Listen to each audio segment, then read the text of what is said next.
Now, the greatest radio shows of all time. Suspense. The Shadow Node. Washington calling David Harding, counter-spy. Classic radio theater. The Great Gildersleeve. Fibber McGee and Molly. Dragnet.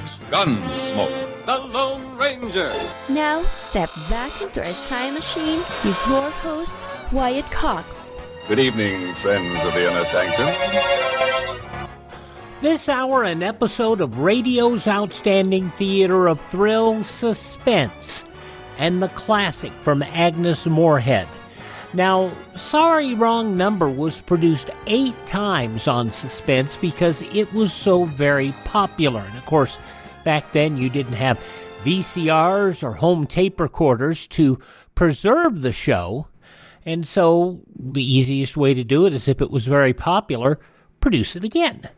And that's what they did.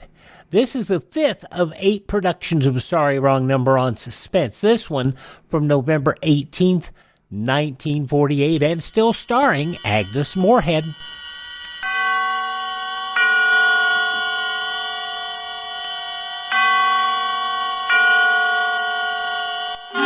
Suspense.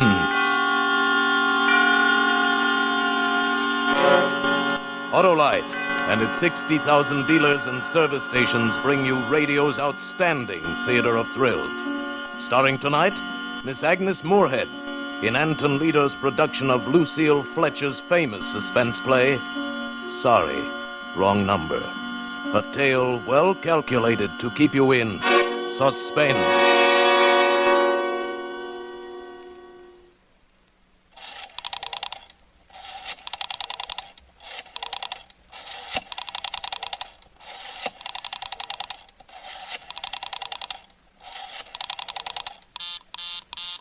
Oh, dear.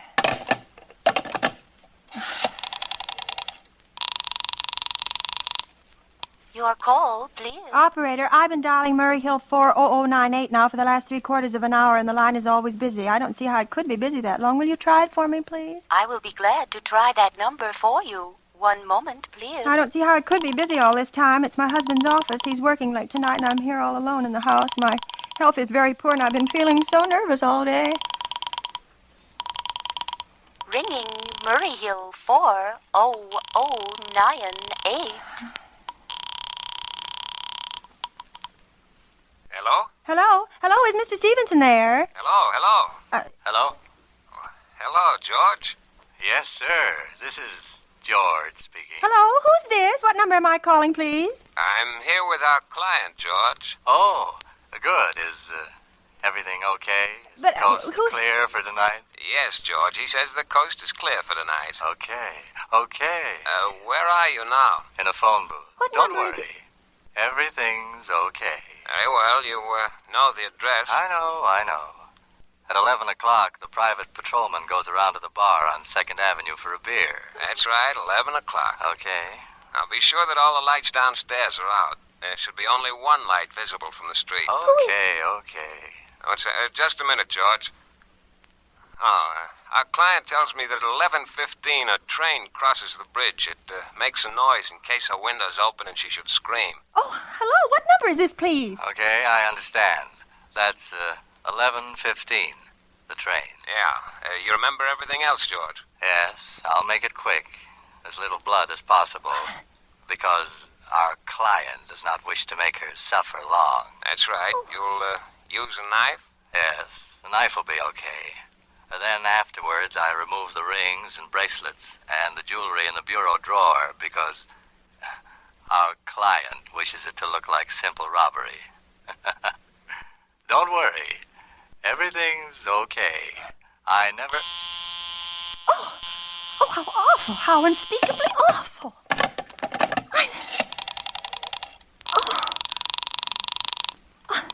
Your call, please. Operator, I've just been cut off. I'm sorry. What number were you calling? Why, it was supposed to be Murray Hill 40098, but it wasn't. Some wires must have got crossed. I was cut into a wrong number, and I've just heard the most dreadful thing, something about a murder, and...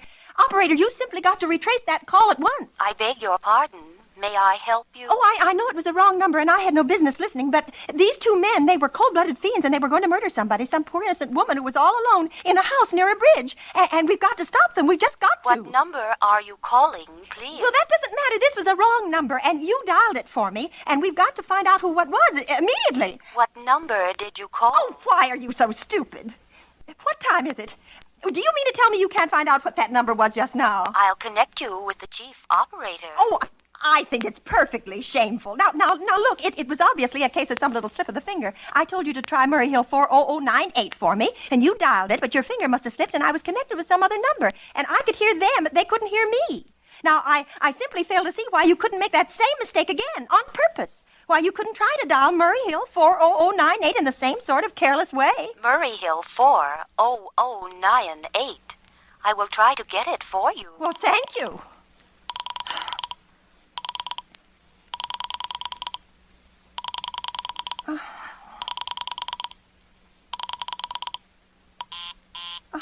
I am sorry. Murray Hill 40098 is busy. I will call you in 20... Operator! Your call, please. You didn't try to get that wrong number at all. I asked you explicitly, and all you did was dial correctly. I am sorry. What number are you calling? Well, can't you for once forget what number I'm calling and do something for me? Now, I want to trace that call. It's my civic duty, and it's your civic duty to trace that call and apprehend those dangerous killers. And if you don't... I will connect you with the chief operator. Well, please. All this talk can't make anyone understand these...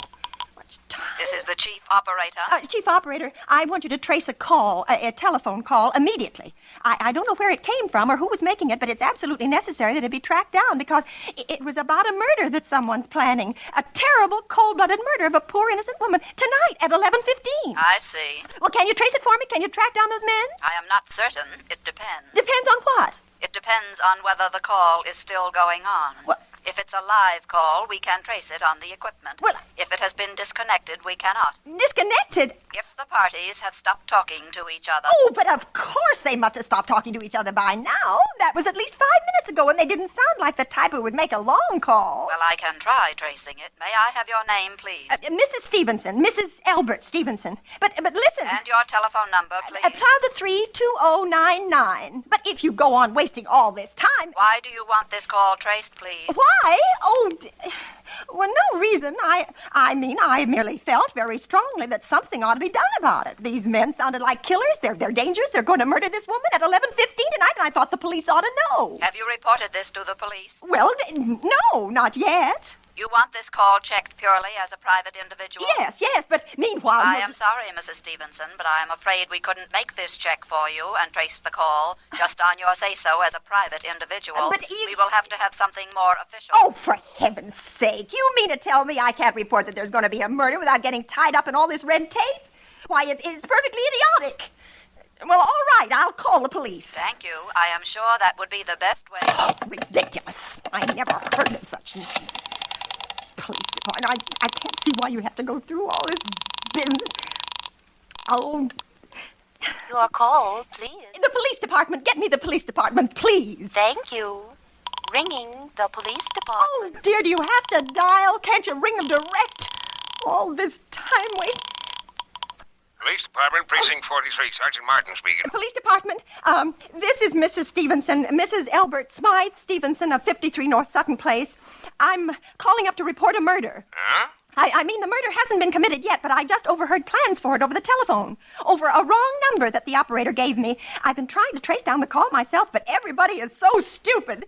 And I guess in the end, you're the only people who could do anything. Yes, ma'am. It was a perfectly definite murder. I heard their plans distinctly. 2 men were talking, and they were going to murder some woman at 11:15 tonight, and she lived in a house near a bridge. Are you listening to me? Yes, ma'am. And there was a private patrolman on the street. He was going to go around for a beer on 2nd Avenue, and there was some third man, a client, who was paying to have this poor woman murdered. They were going to take her rings and bracelets and use a knife. Well, it's unnerved me dreadfully, and I'm not well. I see. Now, when was all this, ma'am? About 8 minutes ago.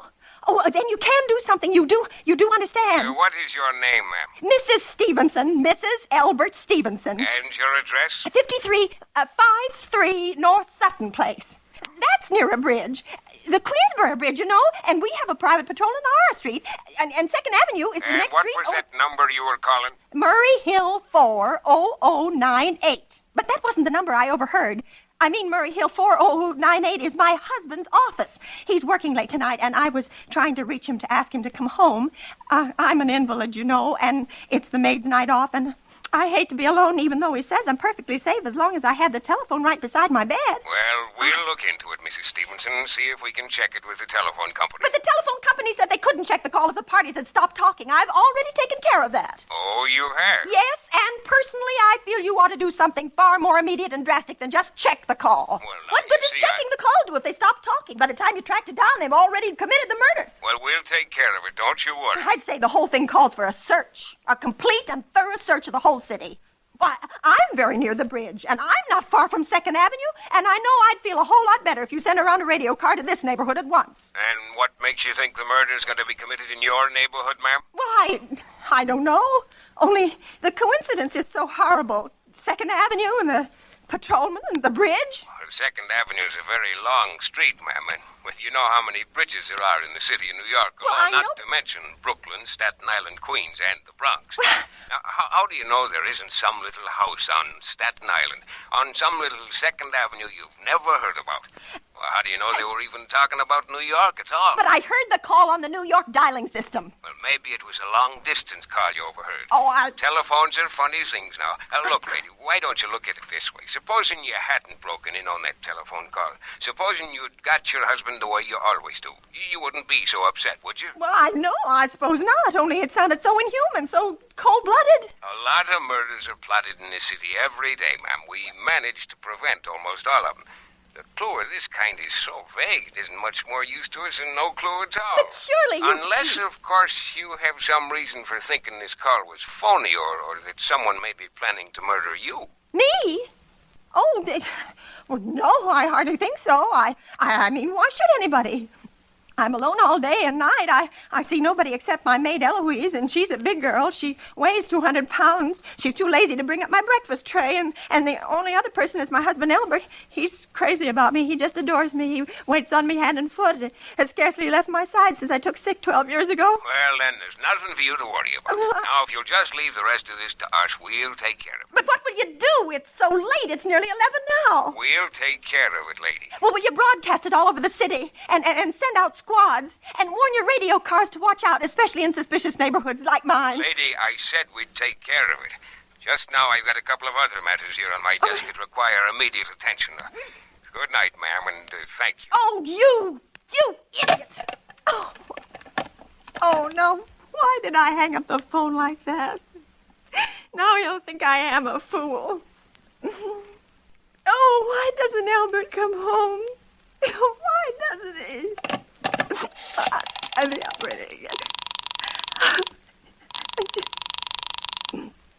Your call, please. Operator, for heaven's sake, will you ring that Murray Hill 40098 number again? I can't think what's keeping him so long. I will try to get it for you. Well, try. I don't see why he doesn't answer.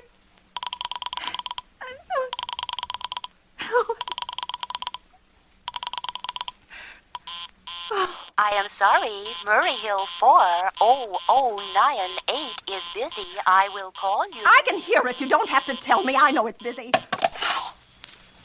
November 18th, 1948, Suspense, Agnes Moorehead in Sorry, Wrong Number, here on Classic Radio Theater with Wyatt Cox. Now on Classic Radio Theater with Wyatt Cox, more of Agnes Moorehead, the legendary Sorry, Wrong Number. I have heard people say that in each of the 8 times she appeared on Suspense, she used the exact same script. It was all marked up and dog-eared, and, well, it showed that it was a piece of history, which it was. This is the 5th of the 8 times she appeared on Suspense doing Sorry, Wrong Number. November 18th, 1948, here on Classic Radio Theater with Wyatt Cox. Oh, if I could only get out of this bed for a little while. If I could get a breath of fresh air and just lean out of the window and see the street. Hello, Albert? Hello? Hello? Hello? Oh, what's the matter with this phone? Hello? Hello? Hello?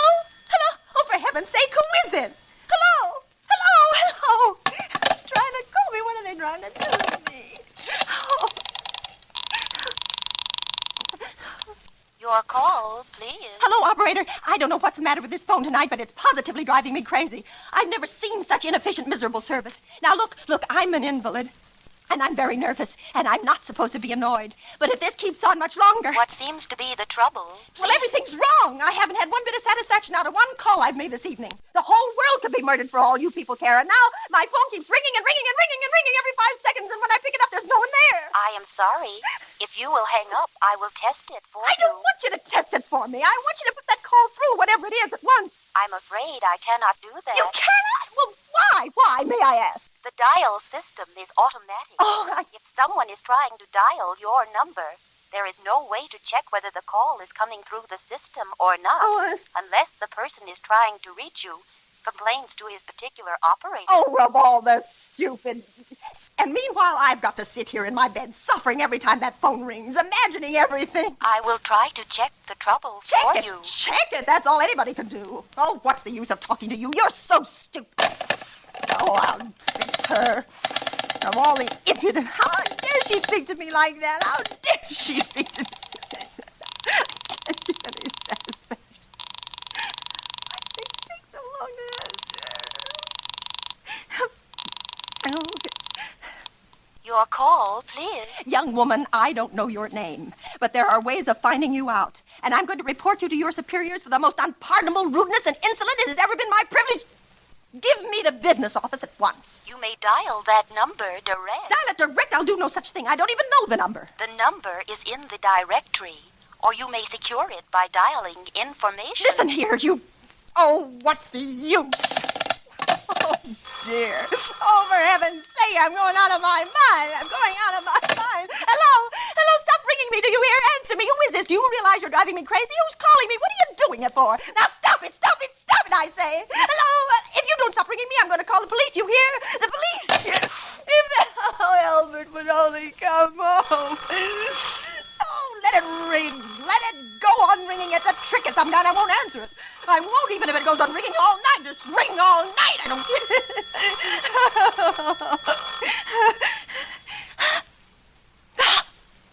What's the matter? Why did they stop ringing all of a sudden? Oh, what time is it? Where's my clock? Where is it? Where did I put it? 5 to 11. Oh, they've decided something. They're sure I'm home. They heard my voice answer them just now. That's why they've been ringing me. Why no one has answered me. Call the operator again. Oh, wait. Oh, where is she? Why doesn't she answer? Your call, please. Where were you just now? Why didn't you answer at once? Give me the police department.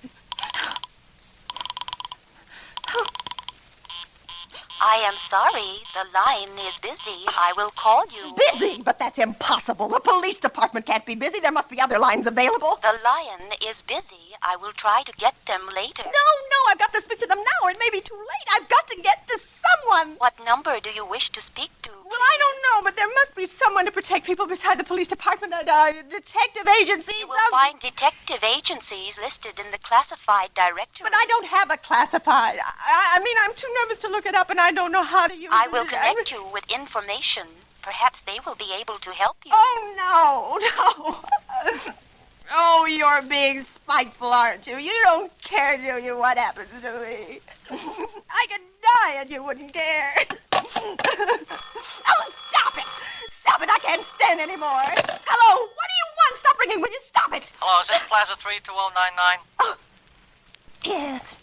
yes, I'm sorry. This is Plaza 32099. This is Western Union. I have a telegram here for Mrs. Elbert Stevenson. Is there anyone there to receive the message? I am Mrs. Stevenson. The telegram is as follows. Mrs. Elbert Stevenson, 53 North Sutton Place, New York, darling. Terribly sorry, try to get you for last hour, but line busy. Leaving for Boston 11 p.m. tonight on urgent business. Back tomorrow afternoon. Keep happy, love, signed Elbert. Oh, no. You wish us to deliver a copy of the message? No, thank you. Thank you, madam. Good night. Good night. No, I don't believe it. He couldn't do it. He couldn't do it, not when he knows I'll be all alone. It's some trick, some fiendish trick. It's some... Your call, Operator, try that Murray Hill 40098 number for me just once more, please. You may dial that number direct. Oh. M-U-4. Oh. 9.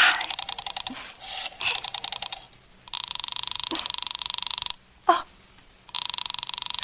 Oh, no. Oh, he's gone. Oh, Albert, how could you? How could you?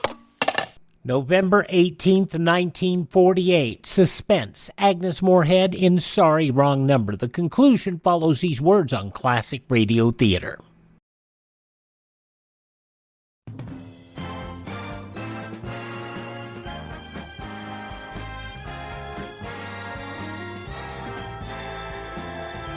Now on Classic Radio Theater with Wyatt Cox, the conclusion of Suspense, November 18th, 1948, Agnes Moorehead in Sorry, Wrong Number. Oh, but I can't be alone tonight. I just can't. If I'm alone one more second, I'll go mad. I don't care what he says or what the expense is. I'm a sick woman. I'm entitled to some consideration.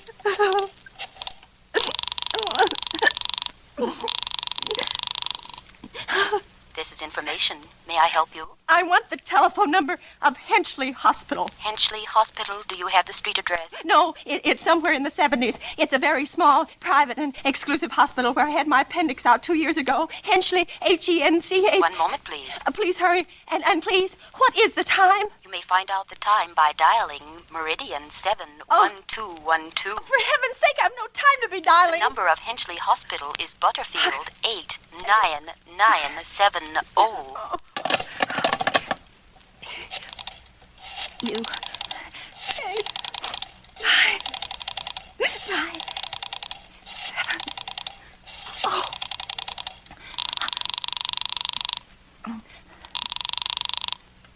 Henchley Hospital, good evening. Give me the nurse's registry. Who was it you wished to speak to, please? I want the nurse's registry at once. I want a trained nurse. I want to hire her immediately for the night. I see. And what is the nature of the case, madam? Nerves. I'm very nervous. I need soothing and companionship. You see, my husband is away, and I'm all... Have you been recommended to us by any doctor in particular, madam? No, but I really don't see why all this catechizing is necessary. I want a trained nurse. I was a patient in your hospital 2 years ago, and after all, I do expect to pay this person for attending me. We quite understand that, madam. But registered nurses are very scarce just now. Our superintendent has asked us to send people out only on cases where the physician in charge feels it is absolutely necessary. Well, it is absolutely necessary. I'm a sick woman. I'm very upset. Very. I'm alone in this house, and I'm an invalid, and tonight I overheard a telephone conversation that upset me dreadfully. A woman's going to be killed when a train comes. In fact, if someone doesn't come at once, I'm afraid I'll go out of my mind. I see. Well, I will speak to Miss Phillips as soon as she comes in. Miss And Phillips? what is your name, madam? When do you expect her in? I really couldn't say. She went out to supper at 11 o'clock. 11 o'clock? Oh, but it's not 11 yet. Oh, my clock has stopped. I thought it was running down. What time is it? Just, 15 minutes past 11. What was that? What was what, madam? That click just now in my own telephone, as though someone had lifted the receiver off the hook, off the extension telephone downstairs. I didn't hear it, madam. Now about But this I nurse. did. I did. There's someone in this house, someone downstairs in the kitchen, and they're listening to me now. I won't pick it up again. I won't let them hear me. I'll be quiet, and then they'll think... Oh, but if I don't call someone now while they're still down there, there'll be no time. I've got to get to that operator. I've got to get to the operator. Oh, answer. Your call, please. Operator, I'm in desperate trouble. I am sorry I cannot hear you. Please speak louder. I don't dare. There's someone listening. Can you hear me now? I am sorry. Oh, but you've got to hear me. Oh, please, you've got to help me. There's someone in this house, someone who's going to murder me, and you've got to get in touch with the police. Oh, there it is. Did you hear it? He's put it down. He's put down the extension phone. He's coming up the stairs. Oh, give me the police department. Give me the police department. 1 moment, please. I will connect you. Hurry. Oh, hurry, I can hear him. He's coming here. Oh, no. Oh, what are you going to do to me? Oh, no. Oh, don't come near me. I haven't done anything, please. I don't know anything.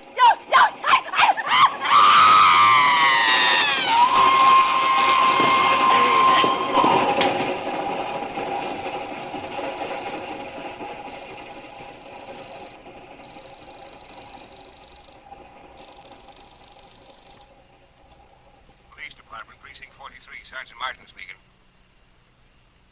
Police Department, Precinct 43, Sergeant Martin speaking. Hello, Police Department, Precinct 43, Sergeant Martin speaking. Police department? Yes. Oh, I'm sorry. Must have got the wrong number. Don't worry. Everything's okay.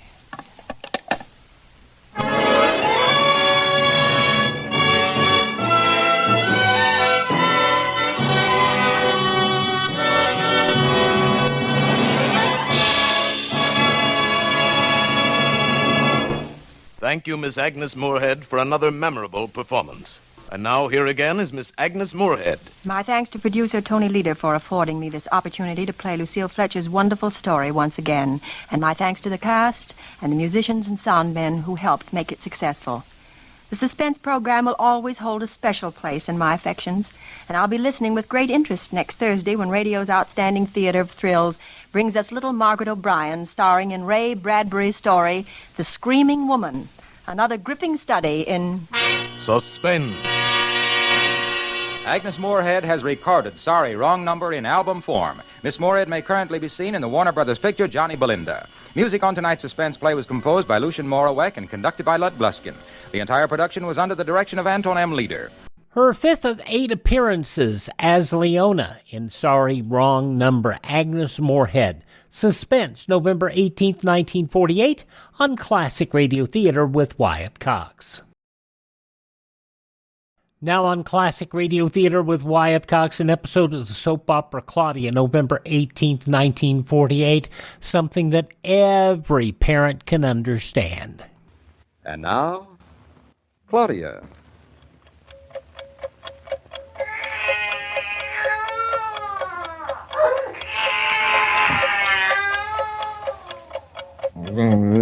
David, I thought I had heard something. Yeah, you were dreaming. I guess I was. You awake? Oh, sure. I'm up running around the block. This is a funny thing. I was dreaming about a fire, and then all of a sudden the engines sort of let out a big wail, like a baby crying. You were dreaming. Yeah, I guess I was. Well, it was quiet now. Not only quiet, it's the middle of the night. For heaven's sakes, let me go back to sleep. I will. Excuse, please. Certainly. You know, maybe it's something I ate. Dreams can be something you eat, I guess, can't they? Well, I'll sleep on my left side. I think I dream when I sleep on my back. Whenever I sleep on my back, I wake up dreaming. In a moment, I'll wake up screaming. Say, what time is it, darling? All right, don't bother. I'll look at the clock. Oh, my golly, 1:45. Oh, now I'm sleepy. Good night, darling.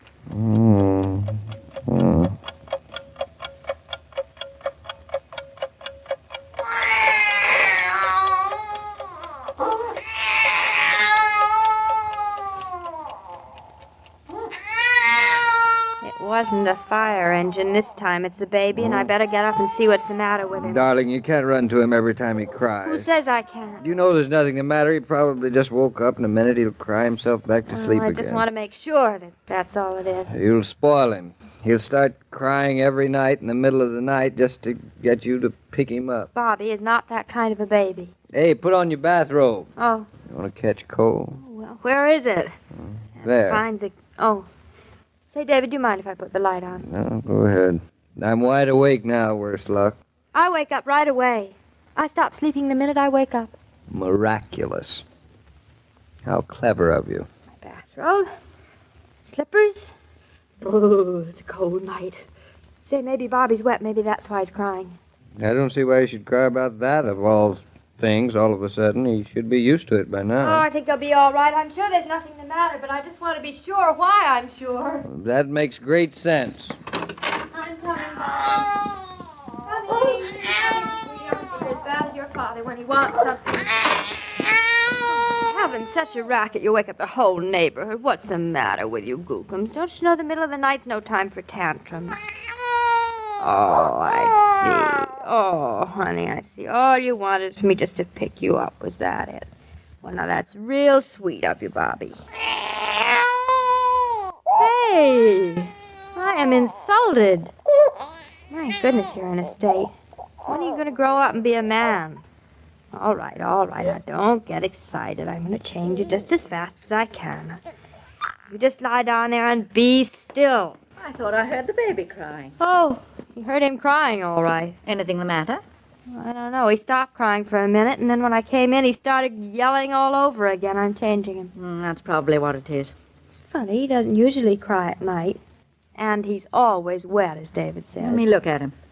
Oh, he looks fine. Yeah. Nothing the matter with him, is there, big boy? He doesn't seem to agree with you. Come over here and let Grandma hold you. That's what you want, isn't it? He's awfully red in the face, isn't he, Mama? You would be, too, if you just screamed like that.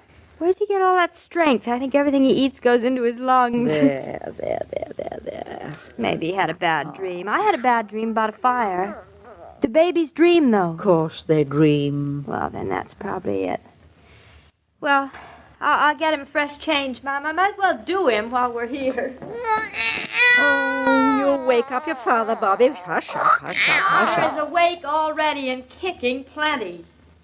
What is it about the middle of the night and babies? I guess Bobby just hasn't learned how to tell time yet. Is that it, Bobby? Say, Mommy, you better stop talking to him. Every time you open your mouth, he shrieks. Just answering my questions. You know, being a grandmother certainly softened you. I think this one small baby could twist you around his finger. Let him try. Put him down, Mom. I'll change him. Oh, I can't stand to hear him cry like that. Well, you better get used to it. He's just getting into his full stride. Well, I guess we really shouldn't complain. We haven't had much of this sort of thing, have we? Say, Mama, maybe he's teething. Open your mouth, Bobby. Let me see. Now, catch him on the next yell, Mama. He could be teething. Do you realize he's almost... Let me see. July 5th, August 5th, September 5th, October 5th, November 5th. He's almost 5 months old. You cut your first tooth at 5 months? Well, maybe it runs in the family. Yes, he's definitely teething, yes. 4.5 months. I doubt it. Why not? They say the younger generation's always a step ahead of the older generation. Mama! What now? Do you know I just call myself the older generation? Golly, how time flies. Quick, look in his mouth while he's crying. Can't see anything. Hey, why are you two women smothering that helpless little child? A tooth. A tooth? We're looking for a tooth. A tooth for a tooth. I think you've both gone mad. You won't find a tooth down Bobby's throat, will you? No, but we might find one under one of those gums, peeping through like a flower in the spring. What's so funny about a flower peeping through in the middle of the night? David, come over here. Have a look. No. Maybe you can find it. You're his father. Yes, David, they say that fathers can see many things in their sons that no one else can see. Not my kind of father. I'm so sleepy I can't even see the baby. Oh, you tiresome man. Well, let's see. Where's this tooth supposed to be? In his mouth, Papa. Yes, that does sound like a tooth kind of a cry. Oh, baby, does it hurt you very bad? Oh, Now, if you sweetums. start talking baby talk to that son of mine, out of my house. Well, then you ask him. See if he answers you. All right. Now, boy, what's bothering you? Ah, that's a language he'll understand. Is the tooth? Come on. Tell your father. I don't intend to stand around here all night walking up and down with you in my arms. Come on. The baby in his arms is very becoming to David, isn't it, Mama? He wears fatherhood well. You see? Not a peep out of him. Yeah. He knows who his friend is. Oh, David, you disturbed him talking. Really sounds like a teething cry to me now. Mama, yesterday when I suggested the baby's getting a tooth, you laughed in my face. Well, I'm still not certain, but... Well, if he's getting a tooth, he should cry. It's normal. So we can all go back to sleep and let him cry. What a happy solution. Do you heartless females think that I'm going back to bed and leave my son here crying his head off? When he's tired of crying, he'll stop. I'll be tired of his crying long before he is. Now, Mrs. Brown, dig deep into the depths of your memory and tell us, what does one do for a teething child? Not very much. Well, what did you do for me? You didn't cry very much. Oh, I must have been a beautiful baby. You weren't bad, so I never thought you'd grow up to be what you are. Proves one just can't tell. Yeah, it's the old story of the oak and the acorn. Enough palaver. Now, what about the Norton offspring here? Well, some babies react well to a little hot water. Hot water?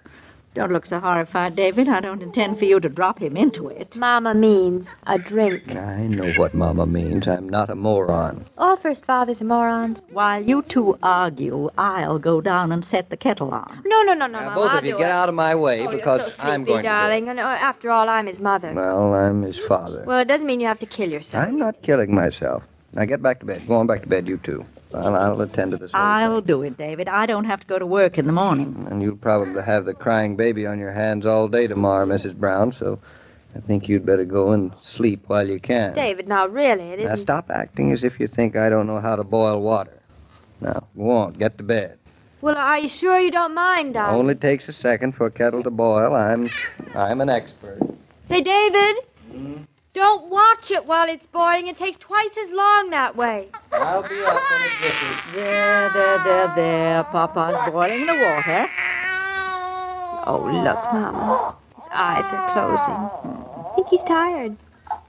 Put him down in his crib, Mama. There we are. We'll just stay here until David comes back. Isn't he sweet how he hates to admit he loves being a father? Just give him half a chance to do something, and he's all over smiles. Well, Bobby's not a difficult baby to be proud of.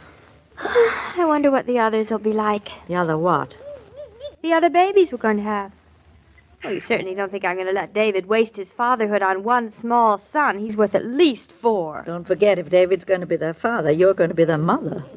That's almost the nicest part of it. Mama, let's go down. Where? The kitchen. What for? David's boiling the water. Oh, well, I think it's a shame to let him boil it all by himself. Come on, let's creep out of here. Baby seems to be going to sleep. Come on, all right. Water should be boiled by this time. I don't know what's taking so long. It's funny, I don't hear anything in the kitchen, do you? What do you expect to hear?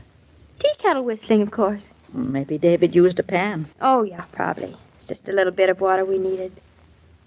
You know, I just can't believe it's the middle of the night. Why not? We're all awake.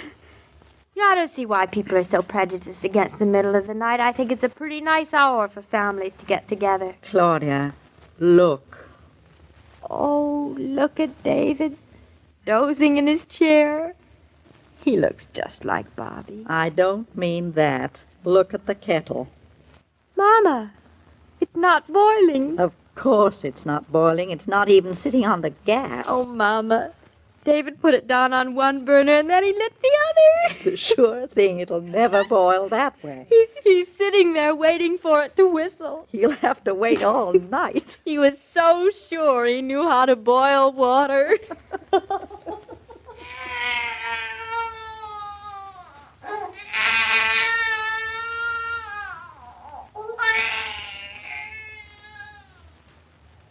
When it's your night out and the neighborhood babysitter comes in to keep an eye on Junior, she'll beam if you tell her there's Coke in the icebox.